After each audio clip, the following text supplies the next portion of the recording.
मेरा नाम वंदना सिंह है। तो यूपीपीएससी प्री 2023 का आपने रिजल्ट देखा होगा, तो काफ़ी लोगों के लिए जो है बहुत हार्ट ब्रेकिंग रिजल्ट था। मतलब काफ़ी सारे मार्क्स आने के बाद भी जो है एग्ज़ाम नहीं हो पाया।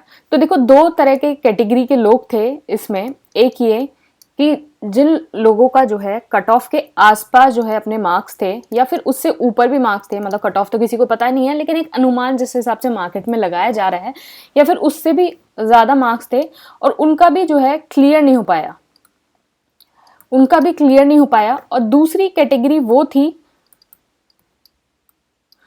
जो मतलब कट ऑफ से काफ़ी दूरी थे, मतलब उनकी प्रिपरेशन में कहीं ना कहीं जो है लैकिंग थी, उस तरीके से वो परफॉर्म नहीं कर पाए। उस तरह के लोग जो है वो जो है क्लियर नहीं कर पाए। तो पहली बात ये देखो, आपको मानना ये पड़ेगा कि इस बार जो है कट ऑफ हाई तो गया है, इस बार कट ऑफ हाई गया है। इसका एक रीज़न ये भी हो सकता है कि वैकेंसी थोड़ी कम थी, और एक रीज़न ये भी हो सकता है वैकेंसी थोड़ी कम थी। अब जो पहली वाली कैटेगरी है कि आप जो है कट ऑफ से ऊपर भी आपके मार्क्स आए, फिर भी आप जो है क्लियर नहीं कर पाए, तो देखो यहाँ जो देखा जाएगा तो आप मतलब एक तरीके से उसको यही बोल सकते हैं कि जो पेपर है वो इस तरीके से बनाया जाता है कि आपके बहुत सारे क्वेश्चन जो है वो आपके गलत हो जाते हैं, मिसप्रिंट होता है, तो उसमें जो है थोड़ा रिफॉर्म की ज़रूरत है, ज़रूरी है। लेकिन जो कैटेगरी 2 है, जो मतलब कट ऑफ से काफ़ी दूर था और क्लियर नहीं कर पाया, तो उनको जो है अपनी जो प्रिपरेशन है उसको थोड़ा और इन्हेंस करना पड़ेगा। तो अब जो है क्या करना चाहिए, क्या हमें इस प्रिपरेशन को छोड़ देना चाहिए, क्या हमें क्या करना चाहिए? देखो, पहली बात ये कि 2024 है, एग्ज़ाम है, उसमें अनसर्टेनिटीज़ हैं ही कि आपको नेक्स्ट ईयर नहीं पता। जैसे बोल रहे हैं कि इलेक्शन ईयर है, कि वैकेंसी आएगी, और वैकेंसी आ भी सकती है।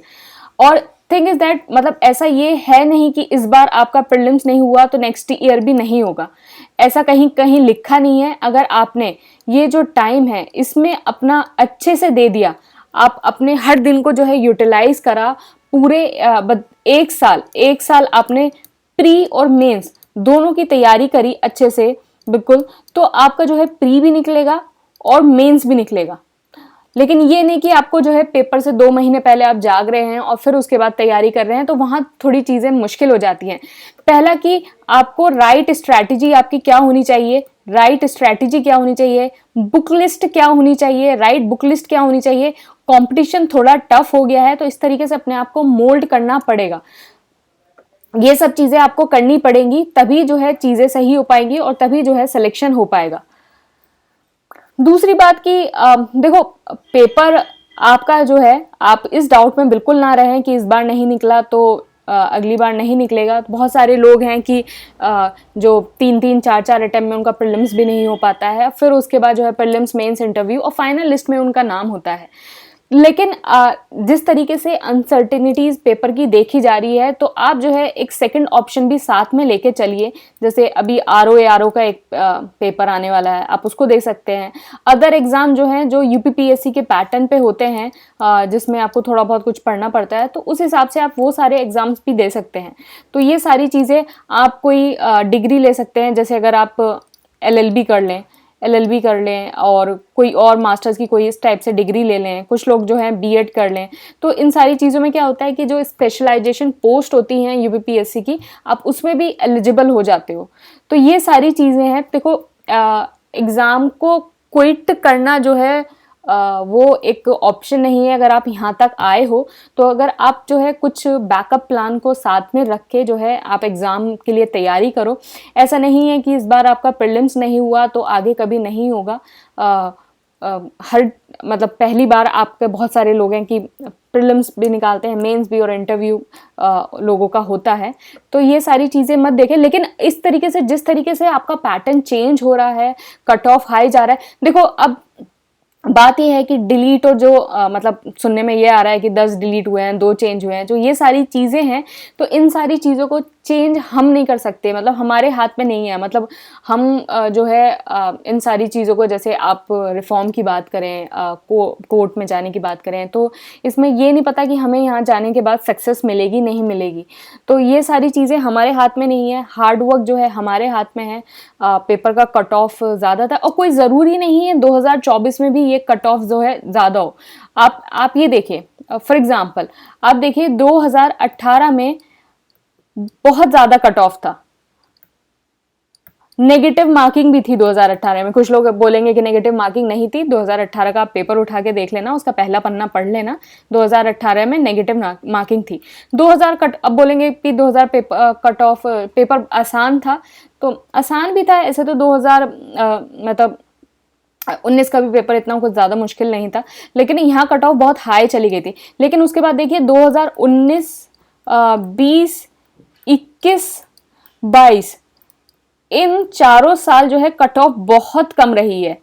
इन चारों साल बहुत कट ऑफ कम रही है। अरे अब इसके बाद 2023 में जो है कट ऑफ बहुत ज़्यादा एकदम हाई चली गई। तो कोई ज़रूरी नहीं है कि इस बार कट ऑफ जो बहुत हाई गई है तो अगली बार भी जाएगी, लेकिन नहीं, हमें अपने आप को जो है इस तरीके से प्रिपेयर करना है कि हम 100+ क्वेश्चन जो है सही करके आएँ, कि कट ऑफ चाहे कुछ भी हो हमें कोई फ़र्क नहीं पड़ना चाहिए उस कट ऑफ से। तो हम इस तरीके से अपनी प्रिपरेशन को रखें। तो ये सारी चीज़ें हैं, मतलब कोई ज़रूरी नहीं है अगली बार कट ऑफ ज़्यादा जाए, वैकेंसी भी ज़्यादा आ सकती हैं, लेकिन हमें अपनी जो प्रिपरेशन है वो 100+ क्वेश्चन के लिए रखनी है। आप जो है बैकअप जो चीज़ें हैं उनको साथ में लेके चल सकते हैं। आप आर ओ की प्रिपरेशन कर देखो, ऐसे जो है इस तरीके से अगर आपको मतलब आपको कोई एक सेटबैक मिलता है, एक हार्ट ब्रेक होता है, तो ये चीज़ें छोड़ने का सही ऑप्शन नहीं है। थोड़ा अगर आप अपना सेफ साइड रहना चाहते हैं, तो जैसे कुछ लोग हैं जो कुछ प्राइवेट जॉब कर रहे हैं, कुछ कर रहे हैं, तो कंटिन्यू रखिए और साथ साथ में अपनी प्रिपरेशन को करिए। अगर आप फर्स्ट वाली कैटेगरी में हैं तो आप जो है ज़रूर कोई मतलब आप अगर फर्स्ट वाली कैटेगरी में हैं तो बहुत सारे आपके चांसेस होते हैं कि आप जो है ये जो अदर एग्ज़ाम जो हैं उनको क्लियर करने के, अगर आपने थोड़ा सा भी पुश कर लिया तो अदर एग्ज़ाम को जो क्लियर करने के चांसेस हैं आपके बहुत ज़्यादा हाई हो जाएंगे। तो इस तरीके से आप चीज़ों को देख सकते हैं और आप अपना डिसाइड कर सकते हैं। फाइनल डिसीजन तो आपका ही होगा। मैं आपको सजेशन दे सकती हूँ बस कि ऐसा कुछ नहीं है कि इस बार आपका नहीं हुआ तो कभी नहीं होगा।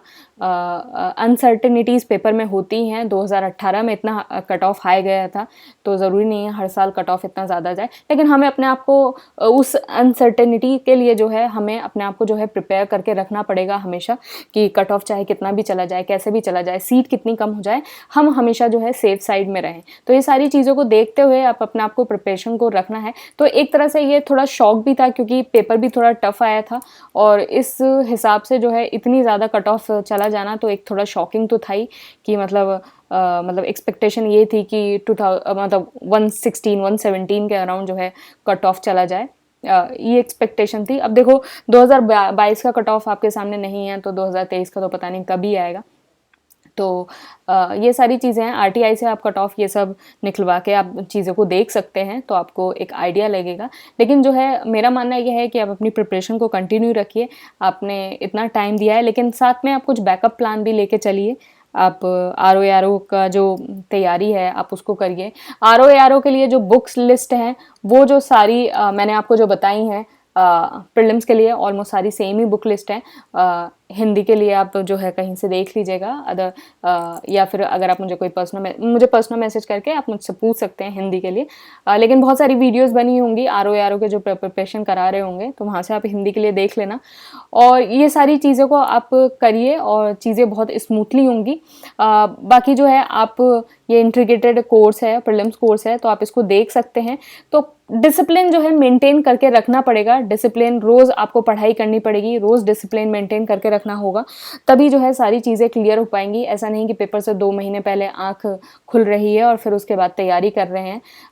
पूरा आप थ्रू आउट आपको पहले से प्रीलिम्स की प्रिपरेशन करके रखनी पड़ेगी, पहले से मेंस की प्रिपरेशन करके रखनी पड़ेगी। तो इस तरीके से जो है चीज़ें हो पाएंगी। साथ में चीज़ों को करके रखिए कि प्रीलिम्स आए तो आराम से प्रीलिम्स हो जाए और मेंस आए तो आराम से मेंस हो जाए। तो ये सारी चीज़ों को करके रखिए। साथ में थोड़ा बैकअप भी देखते रहिए और चीज़ें जो है स्मूथली इसमें आराम से होती रहेंगी। डरने की कोई बात नहीं है। पेपर था, हो गया, जैसा हुआ जैसा नहीं हुआ ठीक है, लेकिन आगे के लिए अपने आप को प्रिपेयर करके रखिए, चीज़ें बहुत अच्छी होंगी और all the best for the future. Thank you and all the best.